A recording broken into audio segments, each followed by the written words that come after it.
Amin'izao alahady farany volana aogositra izao riavana dia itindray ilay mpanolotsy masoa ny zaza raha teto aminareo mandritsy izay 5 volana izay ka dia teraka somatsara ka dia voatendry ho evangelista any ambondro amolombe ankehitriny manonona ny fiadanany tompo sy ny fahasoavany ho antsika mpianakavy ny finoana eto amin'izao fiangonana i Jesu Kristy eto Madagasikara eto Kalifotsy Israely. Ho aminareo riavana ny fahasoavana sy ny fiadanana avy amin'i Jesu Kristy. Amen. Araka ny efa nambara teo riavana ny tenin'Andriamanitra ny akatsika afatra dindatsika ao amin'ny filazantsarany Luka 2:20 ka hatramin'ny 5:20. Izany tenin'Andriamanitra izany riavana dia tsy azo raisina hoe io ihany fa miaraka izy io misy tontolo manodidina ny tenin'Andriamanitra io. Io ny ambarantsika hoe contexte io tenin'Andriamanitra io. Dia ny contexte izy io dia miaraka amin'ny Luka 2:20 ka hatramin'ny 4:30. Koa andeo fatarintsika kely hoe manahoana zany hoe Luka 2:20 ka hatramin'ny 4:30 zany. Inona no resahany zany? Nresahany zany hoe Luka zany riavana amin'ny 2:20 dia ny zava-mitsanga amin'ny farany. Izany no resahany. Dia ao amin'io dia mbola mizara telo tenin'Andriamanitra io. Ny voalohany ny 5:5 ka hatramin'ny 7. Ny 5:5 ka hatramin'ny 7 dia milaza ny fanontanian'ireo mpianatra sy ny valiteny nomen'i Jesosy. Fa manomboka eo amin'ny 5:9 ka hatramin'ny 20 dia manambara izy ny amin'ny fanazavan'i Jesosy momba n'izany hoe amin'ny farany. Inona no mitsanga rehefa amin'ny farany? Izany no resahan'i Jesosy eo ka mizara efatra mazava izany. Dia ny ambarany voalohany eo amin'ny 5:9 ka hatramin'ny 20 dia ambarany hoe nisy ny mpamitaka sy ny ady. Rehefa ho tonga zany farany dia misy ny mpamitaka sy ny ady. Fa manarakarak'izay faharoa dia hoe misy ny famindriana ireo mpianatra. Dia io no anjara tenin'Andriamanitra ho antsika androany. Izany hoe fanindriana ny mpianatra zany no tena ho resahantsika androany. Fa eo amin'ny 20 ka hatramin'ny 4:20 dia manambara izy ny famantarana fa akaiky ny farany. Ary ny 15 ka hatramin'ny 20 moa dia fanambarana amin'ny lanitra sy ny tany. Izany hoe ny faravan'izao lanitra sy tany izao zany no ambarany eo.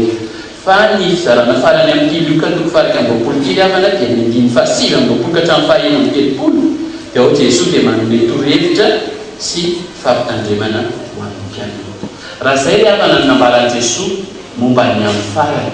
Ankehitriny izao tsika dia mbola tsy tonga io farany io. Koa ankehitriny ary raha nambaranao aho hoe raha rapitso moa ny farany, inona rehefa ataontsika izao hoe? Dia hoe ianao hoe masavy za amin'ny pastera amin'ny mahavavaka anay dia hivavaka be izay hijanona atao mpiangonana izay ary hitabataba izay hoe nibebaka ao pastera ka ny ataoko ihany tsy riavana. Tsy izany no ataontsika riavana fa rehefa mibebaka tsika dia fototo sy mangorakoraka no atao. Koa raha ho avy ary rapitra ary ny farany dia inona no ataontsika riavana? Izao riavana tsaroa fa araka ny fanambarantsika dia zanaky ny fiavaozantsika. Izany hoe Lutera zany no raha ny fiavaozana. Dia izao no nambaran'ny Lutera riavana. Misy teny Lutera io asa na ho hitatsika na tsy hitatsika fa tsy haiko raha sitrakareo dia andaontsika ingia maky ny teny Lutera io hoe aveo izy adikako amin'ny teny malagasy any. Andao nge vaketsika hoe raha rapitso ny farany andao hoe sy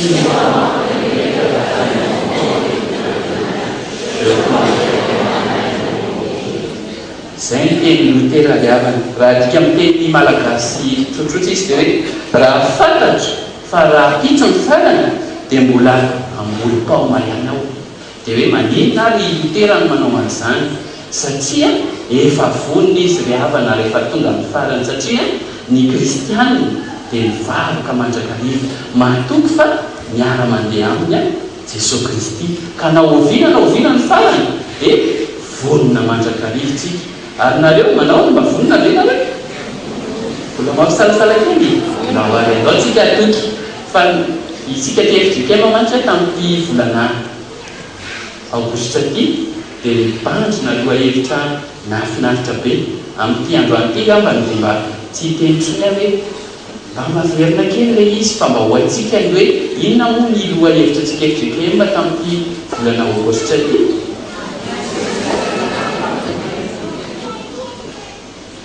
Andaotsika tena hoe hiara iretina androany mantsy no amaranantsika izany loha hevitra izany dia tena hoe ho aitsika tena hoe mba samy mitafalatsaka ao an-tsaintsika le hoe inona le loha hevitra hoe mandresy fijaliana ny vavolombelon'ny tompo. Andao tena hoe hiara miretina antsika ho voninahitry ny tompo.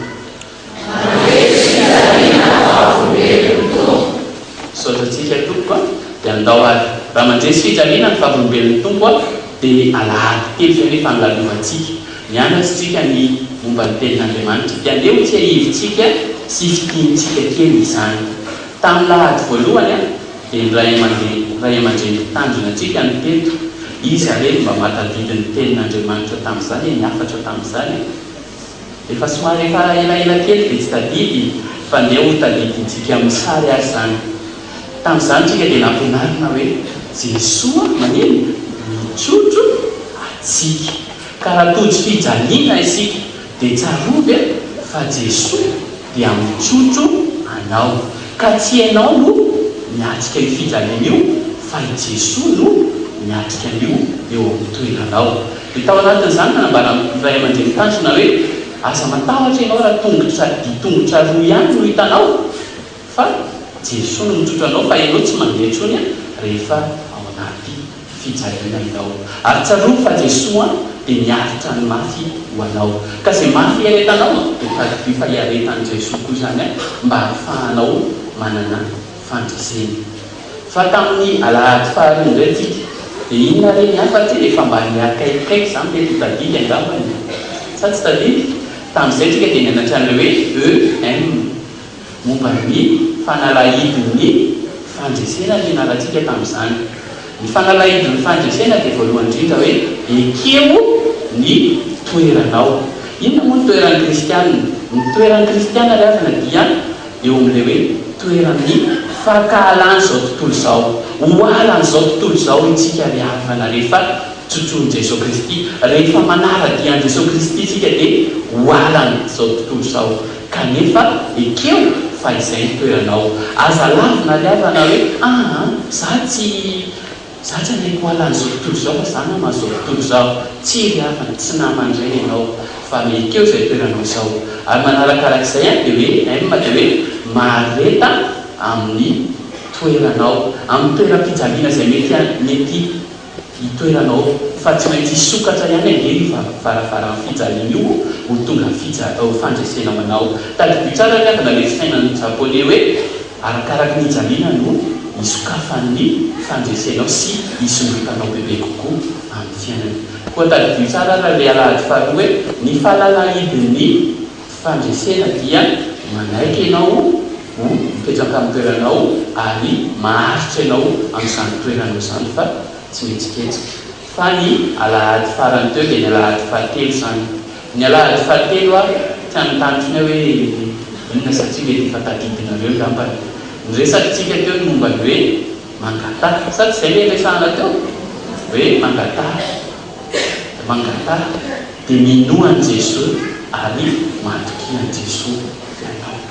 Ao anatin'izany dia tadiditsika le tenin'Andriamanitra mahafinaritra be manao hoe ety amin'izao tontolo izao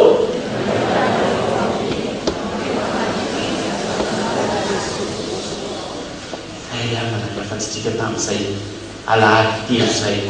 Dia androany izany inona no resahana fa efa voalaza daholo ny momba fandresena rehetrarehetra. Dia androany raha tsika andray mbola tenin'Andriamanitra dia manan-karena ao antsika. Androany tsika dia mianatra an'izany hoe ny toetran'ny mpandresy. Izay no mianarantsika androany. Ka raha hianatra momba izany toetran'ny mpandresy izany sika dia ity indray ny tadidio. Ity izany le fanalahidy hoe trois zèmes. Dia inona le trois zèmes? Voalohany indrindra aloha dia miady ianao. Taroa fa tsisy fandresena ho atsika rehavana raha tsy miady isika. Sa ianao mieritreritra hoe azo fandresena nefa tsy miatsika ary koa? Tsisy zany, sampony izany. Kanefa tia ny tadidio isika kristiana ry havana tsy mitolona amin'ny nofo aman-jaka fa mifanahy ratsy eny rivotra ka tsy hoe izao akory no iadivanao na hoe rakotina rahabe fa ny fanahy ratsy eny rivotra ilay devoly zany no fahavalotrika fa tsy ny olona akory. Izay ny tsaroa voalohany indrindra.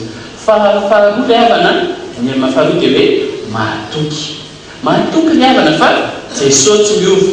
Nianatsika tamin'ny alahady voalohany momba ny Timoty faharoa toko faharoa ny fahatelo ambin'ny folo hoe Jesoa tsy mandahanao na dia ianao ara mandahana azy.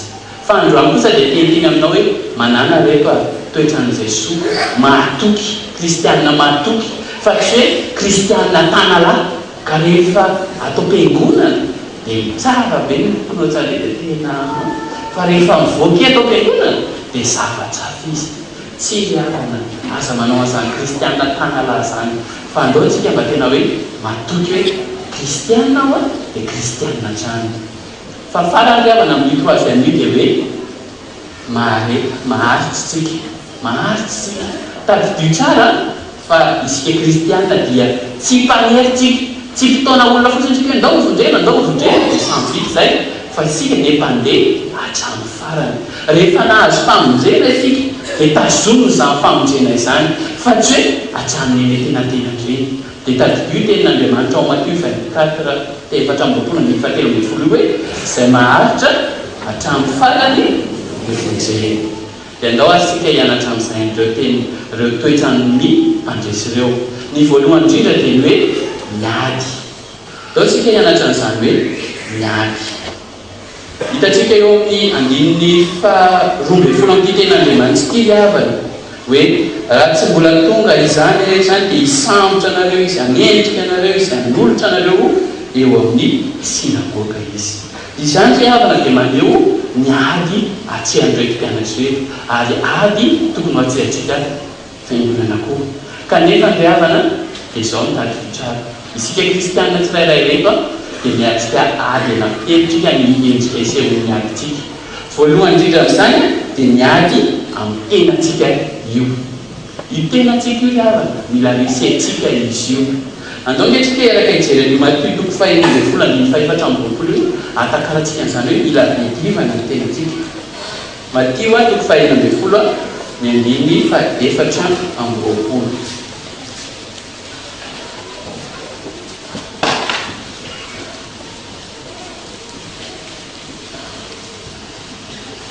Hitatsika veto ndao alalantsika mamaky amin'ny anaran'ny tompo dia hoy Jesosy tamin'ny raha misy olona tahaka dia ao izy amin'ny tsy hitonga ny azo fijaliana ka anaraka.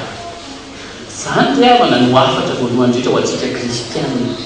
Mila mandany tenantsika isika, mila hatsara zany hoe fizaozahoana io hoe Jesus fa soloina iza ny eo amin'ny fo io Jesosy, solonan'ny Jesus le Jesus fa tsy izaozao zay dia manarakarak'izay ry havana fa dino hoe elanelam-panao hoe izao kely aloha ny androany dia Jesosy kely rapitro hoe tsy ry havana tsy izany tsika fa Jesosy no mitarika atsika amin'ny zavatra rehetra. Dia izay no mila hidivantsika voalohany zany ny tenantsika.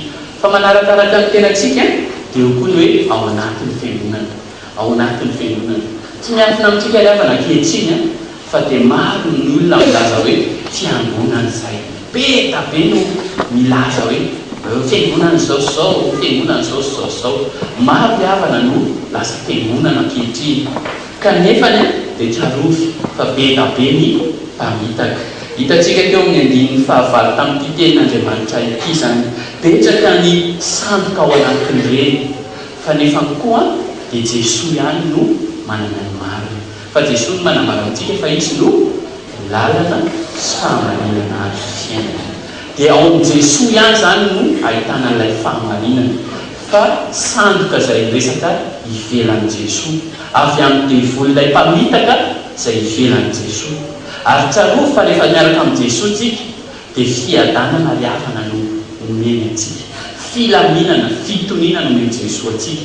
Fa rehefa miaraka amin'ny devoly sika manaraka fampianaran-diso sika dia fikotsanana tsy mikontanana no azonao ao ary dia ho hitanao fa na ny fiainanao ary dia tena hoe lamina ve mba misy fiainana venao tsy ho andao sika manomboka izao a mba tena hoe hitandrina manoloana ireny fampianaram-diso ireny fa tandremo le havana fa atao fiangonana ny fiangonana le havana tsy hoe demokrasia ka dia hoe ity indray zao no ataona itarikana zao fa teokrasia le havana ny fiangonana dia i Andriamanitra no manapaka ao izy no mitarika ao fa izay tandrina dia miara-miasa amin'Andriamanitra ihany koa aoka isika le havana tsy hitady ambiance fotsiny alealia am-piangonana fa tena hoe hitady an' Jesoa hivavaka marina sy amin'ny fanahy fa raha izay ao anatin'ny fiangonana tsika tsy hoe ho ato am-piangonana foana koa ny amin'ny mandavataona fa misy koa le havana ny ivelan'ny fiangonana izay fonenantsika dia ao amin'izany hoe ivelan'ny fiangonana izany le havana dia tadidio ty ten'Andriamanitra ao amin'ny Jaona toko 5:25 ty hoe hoalan'izao tontolo izao ianareo izany hoe ny ivelantsika fiangonana zany dia makahala atsika dia rehefa makahala atsika izy ry havana dia tadidio aloha fa Jesoa aloha no alan'izao tontolo izao voalohany izay ny fanalavana ny unité io hoe izao tontolo izao i Jesoa no alan'izao tontolo izao ka ianao mpanaradia azy koa zany dia manino alan'izao tontolo izao ianao kanefa le havana na dia eo ara mifankalan'izao tontolo izao sarovy a fa izao sy anao dia vavolombelon'i Jesoa ianao ka i Jesoa dia nakeny amin'izao tontolo izao mijoro vavolombelona izy koa izao sy anao koa zany dia mila manino mijoro vavolombelona eo amin'izao tontolo izao koa saia le havana mijoro ho vavolombelona tompo eo amin'izao tontolo izao fa tsy sanatsy ho atao mangejantsika hoe satria nareo ho alana dia le itombona atao fiangonana isika fa ndetsika le havana mijoro vavolombelona manoloana an'izao tontolo izao maneho ny fahatsaran'i Jesosy Kristy fa tsara matsy izy fa raha izay le havana ny mombany hoe fianarana ny mombany hoe ady zany hoe endrika iseho zany hoe miady dia andehanzay tsika le havana nijery hoe ahoana marina moa zany fiainana ny ady zany hitantsika eo ambany io le havana misy olona gadra eo tao mangetahita fahafahana dia tadidio tsara le havana fa nisy ny kristianina tahaka tsy tahakanao ny gadra no filazantsara io tadidio ny tantaran'ny Paoly sy Silasy izay tao an-tranomaizina fa nanaiky izy niady izay niady atria any maha-kristianazy tadidio koa ireo martyra ny finoana teto amin'ny gnostika ity nanaiky izy hodorana ho velona zany no adiny mba anarinana anao ary tadidio koa le havana mivaky teny teo momba ny Jeremia ny adiny Jeremia dia latsaka nalefa ny olona tany andavaka izy fa androany manokana le havana dia te ilazanareo tantarana mpanompon'Andriamanitra iray izy io dia niadina ary tsara ny finoana izy io tsy izy zany fa i Stefanina hitantsika ao amin'ny asan'ny apôstôly ny fahaenina sy fahafito misy an'izy io izy le havana dia tena hoe tory an'i Jesosy Kristy tory filazantsara izy ary natolotra teo amin'ny sorony izy dia rehefa natolotra izy dia hoe ndahoary nitoraham-bato izy eritreretanareo hoe raha nitoraham-bato Stefanina niadiny Stefanina dia mosy Stefanina teo ampitorahana vato izy hoe mamelany eto fa tsy fatan'izay toy tahaka ny nanahaka le tenin'i Jesoa izy zany le havana natao amin'ny Stefanina dia tsy nanohatra izy nahoana fa tadidio tsara le havana raha mahita ny sary io nareo hitanareo izy tovolahy kely ohatran'ny tanonjy kely io ny havana ny Paoly hitany Paoly ilay niaretany Stefanina hoe tena inona loatra dia tena mampijoro anazy tahaka izao no na le toraham-bato ara dia tena hoe mbola mijoro vavolombelona ihany hitany zany ary tena nanovana azy zany avy eo marina ny fanofeonan'Jay tao Damaskosy ny tena hoe nanova azy fa tadidio fa anisany nanosika ny Paoly novafoko ny fitoraham-bato any Stefanina izany hoe fijoroantsika vavolombelona zany dia mety hanova-olona na dia miaritra fijabiana azytsika dia ankehitriny ry havana tsy miafina amintsika ny zava-misy eto amin'ity izao tontolo izao manoloana ny silamo manery fetsika petraka ry havana reo mpiombonantso amintsika ny ivelany any any Nigeria any ohatra any Irak any maty voaetrika noho ny fitorianan'i Jesosy Kristy andesika ry havana mba iombina ady amin'izy ireo mba hivavaka ho azy ireo fa tsy hoe zay milamindamo mety dia alao adinay izany. Dia ao anatin'izany ry havana tadidio fa reo olona nambara ireo na Paoly sy Silasy izay tany an-tranomaizina ry havana dia nafan'ny Jesosy zany.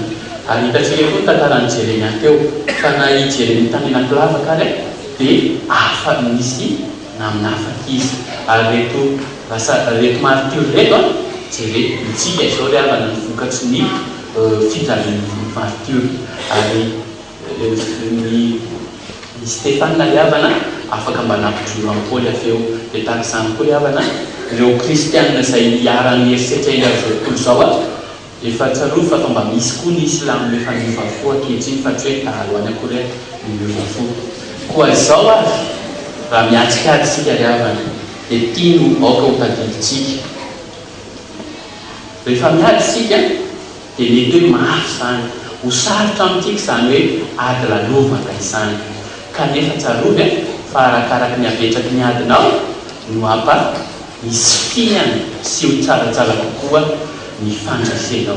Dia io nambalan'ilay lioka teo hoe mijoroa ary fahavolombelona manoloana izay ady lalovanao. Ary tsarovy Korintiana toko voalohany amin'ny fahadimy io fa tentsika teo izy hoe arakaraky ny ijaliana ry havana no ahazoana fampiononana bebe kokoa ao amin'ny tompo. Koa raha mafy ny adinao azaketraka fa ho matsirotsiro kokoa ny fandraisenao. Dia ho antoka antsika ry havana izay miatsika ady ankehitriny izay endrehana ankehitriny noho ny anaran'i Jesosy Kristy dia andrindray tika hiaraka maky ny salamo ny Matio filazantsarany Matio toko fahadimy ny 5:10 hatramin'ny 10. Isika izay miatsika fanendrehana tadidio tenin'Andriamanitra ry havana ary toko anao izany fa tsy miadiady foana akory ianao raha miatsika ny adinao. Hitantsika Matio toko fahadimy ny 10 hatramin'ny 12.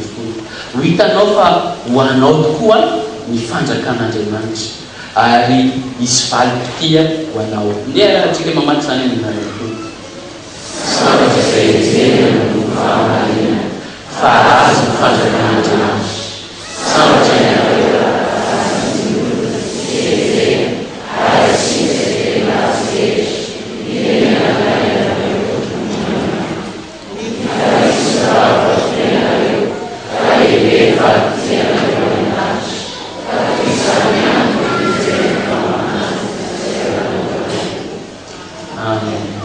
izany ry havana no ho antsika izay matsiary fahenjehana miatsika azy ny fanonjakan'ny lanitra dia ho anao ary lehibe ny vaditianao koa manoloana ny ady izay atrehanao miravoravory havana ary tadidio hatrany Jesosy Kristy.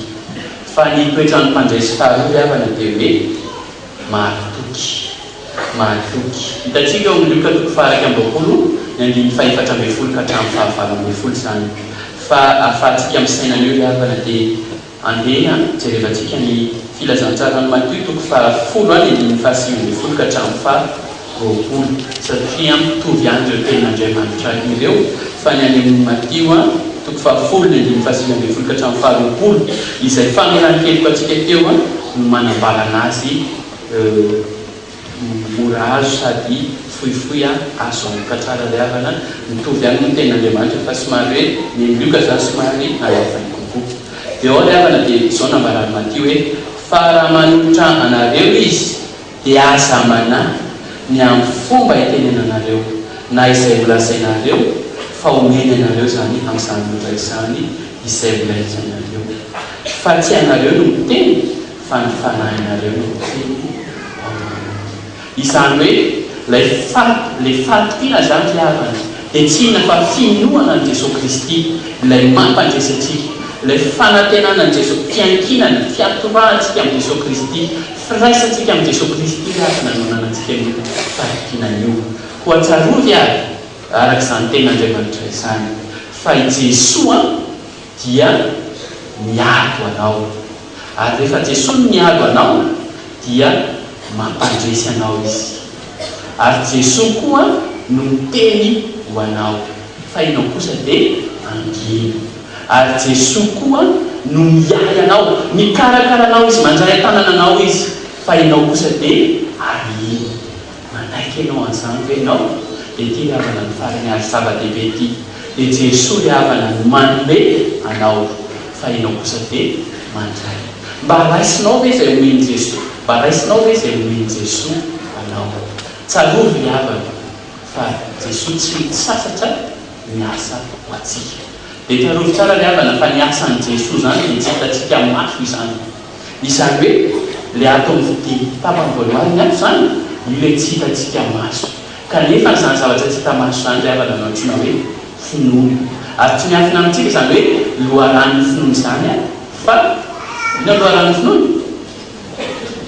Ino teatro tenin'Andriamanitra. Ahoana ny ambarany amin'ny Romana 4:17 fa ny finoana dia ary toteny dia avy amin'ny teny Kristy zany no atsapanao ireo zavatra tsy hitanao maso ireo hoe i Jesosy miady, i Jesosy miteny, i Jesosy miady, i Jesosy manome. Avy amin'ny finoana ireo, avy amin'ny tenin'Andriamanitra no anjatovanao andreo, fa tsy hoe avy amin'ny teny kosa sanatria, fa avy amin'ny tenin'Andriamanitra ihany. Koa mahazo toma mamaky tenin'Andriamanitra mba hidiranao amin'izany tontolo ny finoana izany le havana. Fa le tapany faharoa le havana hoe ianao mandresy, ianao mangina, ianao ahina dia tsy fa io ilay hitanao, io ilay tsapantananao, io ilay hitan'ny maso io havana, io ilay fahalalanao hoe tena Jesosy zany miasa ao amiko izany. Io ilay asa hitatsika io le havana. Ary tsadio tsara fa niasa le havana no antsoina hoe vavolombelon'ny finoana. Ka tsadio tsara fa raha eo amin'ny Jakoba 2:2 hoe foana ny finoana raha tsy arahana azy dia asehoy le havana fa tena hoe matoky an' Jesosy tokoa ianao amin'ny fiainanao fa izy no efa miay anao. Dia andao sika le havana andeha ampatokiana amin'izao sisa izao. Dia ity le havana nitadidio tadidianareo hoe sitrapon'Andriamanitra teo. Inona sitrapon'Andriamanitra teo? Tsisy tadidy. Dia Deutéronomie toko voalohany 5:20 ka hatramin'ny 4:30 tadidy veto. Dia jerenareo tsara ilay tenin'Andriamanitra io hoe Andriamanitra le havana no nifidy ny zanak'Israely. Rehefa nifidian'Andriamanitra ny zanak'Israely no olony dia ambarany ao ny tenin'Andriamanitra io hoe izy no hialo lalana azy ireo. Efa hialo lalana azy ireo zany Andriamanitra. Dia ambara koa hoe efa niasa teo amin'ny fiainany Andriamanitra. Izy no nanapaka azy tao Egypte, izy no efa nitondra azy namakivaky ny efitra. Fa ankehitriny inona nataon'ireto zanak'Israely hoe mbola tsy nihinana izy le havana. Nanino izy ny tsy nino? Satria le havana izao ny zava-misy. Rehefa tonga akaikin'ny tanàna ny Kanana dia nandefa mpisafy tany i Mosesy. Dia nisy le havana nitatitra avy amin'izany fisafiana tany izany. Dia nisy ireo folo lahy izay milaza hoe tsy ho resitsika, tsy ho azontsika mihitsy io Kanana io. Fa nisy kosa ireo lahy natoky fa hoe ho azontsika ireo. Tena tany fahitanatra sekoleanaty hoe izy ireo olona lahy natoky ireo le havana. Josoa sy Kaleby ireo. Dia eto le havana ny te amin'ny tamin'ny fiangonana hoe iza no arahanao ilay olona roa matoky ve sa ilay folo be sy ny maro izay toakivy tsy manoloana ny fahasarotana dia hoe tsy vita io. Iza no arahantsika le havana? Ndao hialohantsika, ndao tsika andeha mialoha mino matoky an' Jesosy. Ary tedio ny tenin'Andriamanitra ao amin'ny Josoa toko voalohany 5:7 le havana. Fampahelezana ny ray aman-dreny anahy izy ity dia tiako mba hozaraina aminareo koa mba ahafahanareo matoky amin'izay rehetra alehanareo. Hitanareo le to Josoa toko voalohany 5:7 andao tonga dia tomontsika aminaratoa tsy efa nandidy anao Farao koa maherehetra sy mahatra aza matahotra nahafahakoa fa momba anao Jehova Andriamanitra amin'izay rehetra alehanao. Amen. Koa ianao koa aza matahotra fa momba anao Jehova Andriamanitra amin'izay rehetra alehanao. Fa itsika le havana, isika olombelona le havana, raha misy zavatra atahorantsika indrindra dia ny fahafatesana izany. Oviana ny farany. Matahotra isika rehefa betsaka fahafatesana kanefa andriavana dia matikitsika ny Jesosy fa Jesosy nanino naresy ny fahafatesana ary tadibio ten'Andriamanitra ao amin'ny Korintiana 10:5 io hoe ry fahafatesana aiza ny fandresenao ry fahafatesana aiza ny fanondronao fa isaorana ny Andriamanitra izay manome antsika fandresena amin'ny alalan'i Jesosy izany hoe i Jesosy zany riavana ny manome fandresena antsika ny fahafatesana ho andaontsika tena hoe miray tokoa amin'ny Jesosy Kristy ninina mitsanga novon'ny fiainantsika fa farany riavana mitoetra ny mpandresy dia maharitra hatramin'ny farany amin'ny fanompony hitantsika eo amin'ny filazantsarany Luka 21:20 zany zao ny ten'Andriamanitra ao amin'ny anatin'ny amin'ny faharetanareo no ahatananareo miainareo araka ny fanambara teo amin'ny voalohany riavana dia tsy mpanera ianao tadidio tsara fa teto isika taloha olo koazitsika olo pona isika fa ankehitritsika dia olona novonjena ary ny azo fijalian'i Jesosy Kristy riavana no nampiavana antsika amin'izany koa isika raha mandeha amin'ny lalana mamakivaky iny azo fijaliana iny dia andao mandroso hatramintsika irositsika aharitra amin'ny fanomponytsika riavana fa tsika tsy kristianina mifona amin'ny titeny hoe fozahorantsika ka dia hoe mivery-lalana tsy riavana tsy kristianina fozahora ianao fa rehefa maharitra ianao mila mitoetra maharitra eo ianao riavana dia mijoro ianao fa tsy hoe miemitra ianao dia mandroso ianao tsy kilalao riavana ny fanarahana tompo koa meteza ary sakamin'ny Jesosy ianao dia tia mba ampandehanana ity fa Jesosy mitsotra anao rehefa tena hoe ao anatin'ny fijaliana ianao dia ity riavana fampahelezana antsika riavana izay maharitra ao amin'ny fanompony izay maharitra noho i Jesosy Kristy dia tsarovy riavana fa tsy ho foana tsy akory ny fikirezatsika iny fa misy satro-boninahitra omeny tompo ho atsika riavana dia voalohany indrindra riavana amin'izany satro-boninahitra zany dia alohany hoe satro-boninahitry ny fahamarinana satro-boninahitry ny fahamarinana hitantsika amin'ny Timoty 2:4-5 zany rehefa mitahiry ny finoantsika riavana rehefa miady tsara ny finoantsika riavana dia azo antoka riavana ny azontsika nio satro-boninahitry ny fahamarinana io fa manarakarak'izay dia rehefa mitoetra mahatoky hatramin'ny farany ndraitsika dia azo antoka indray ny azontsika ny satro-boninahitry ny fiainana hitantsika ao amin'ny Apokalipsy 2:10 zany hoe rehefa mahatoky hatramin'ny farantsika dia omen'Andriamanitra ny satro-boninahitry ny fiainana dia io ampovoan'io riavana io nambara hoe satro-boninahitra tsy mety loha satro-boninahitra tsy mety loha io riavana dia hitantsika amin'ny Petera voalohany 5:4 Petera voalohany 5:4 dia ny ataontsika amin'io dia hoe miandry ny ondry nametra Jesosy antsika miandry sy ny tandrina izay ondry nomen'Andriamanitra antsika dia tadidio tsara fa ny ondry n'Andriamanitra voalohany indrindra dia isika zany koa miandry sy ny tandrina ny tenantsika aloha ataovy lahara-pahamehana da avy eo tsika miandry sy ny tandrina ny afaka riavana teko izay dia ny fahaefatra riavana dia ny satro-boninahitra tsy mety loha hitantsika amin'ny Korintiana voalohany 5:5 sy izany Korintiana voalohany 5:5 fa satro-boninahitra tsy mety loha ny azona indray riavana dia hoe mahomby tena amin'ny zavatra rehetra toy ny mpiazakazaka dia ny farany riavana dia tsy inona fa ny satro-boninahitry ny fifaliana hitantsika ao amin'ny Tesaloniana voalohany 2:7 zany dia ao anatin'izany riavana dia ahitana ny satro-boninahitry ny fifaliana dia tsy izy fa ny hoe mahita hoe olona voavonjy ao am-po izany hoe olona voatao manao resy lahatry ny filazantsara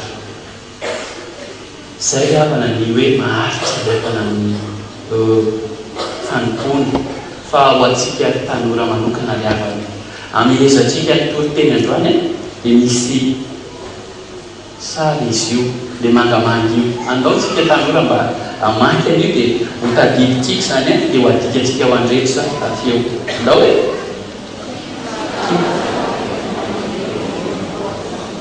zany diavana no lakile rehefa tena hoe te handresitsika eo amin'ny fiainana mitony fotsiny kalma fotsiny fa tsy mila mikorompaka be rehefa hoe misy agatsehana fa kalma fotsiny dia minohany Jesosy ianao fa ianampy ianao izy dia zay no atao hoe tadidio tsara io fa tsy hoe zay fitiavana fotsiny isy an'io ao amin'ny akanjo no zany fa atao fiainanao zany kalma fotsiny dia minohany Jesosy ianao fa misy liavana mpihirany lalan'izay manambara hoe mpanjesy ambony mpanjesy fantatsareo hoe zany na misy mpanjesy ambony mpanjesy izy fa ianao kosa liavana isika kristiana liavana miaraka amin'ny Jesosy Kristy dia tsaro fa manoatra no mpanjesy ianao koa tarovy fa noho Jesosy dia manoatra noho ny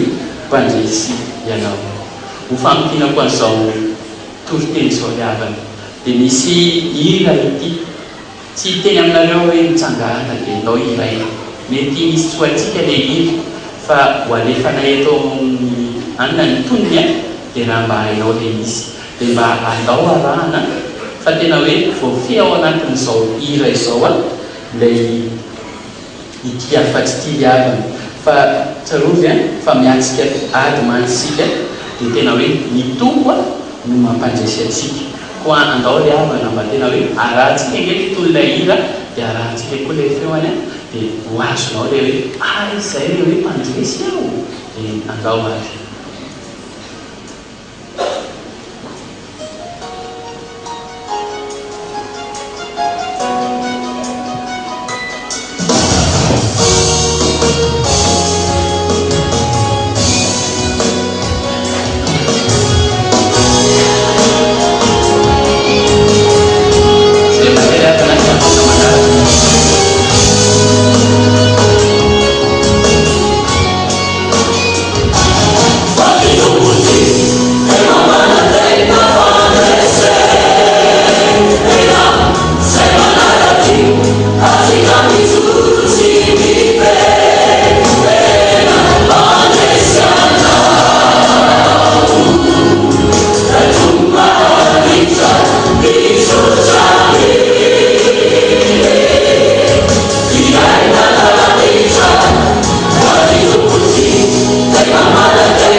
dia tadidio ary avana fa manomboka androany dia mpandresy ianao mizotra amin'ny fiainan-danitra ianao koa raha mpandresy ianao dia aza menatra ny ovavolombelony tomponao ary izany indray no ianarantsika amin'ny volana septambra ho avy izao sitrapony tompo koa ho an'Andriamanitra ireny voninahitra fa dia ho amintsika rehetra ary manomboka androany dia tadidio fampandresy ianao. Maninona ianao? Mpandresy izany? Mpandresy ianao. Mpandresy izy? Mpandresy aho. Sa rehefa nareo ny miteny any hoe mpandresy aho. Zay mpandresy izy? Zay ihany. Dia ho an'Andriamanitra ny voninahitra. Amen.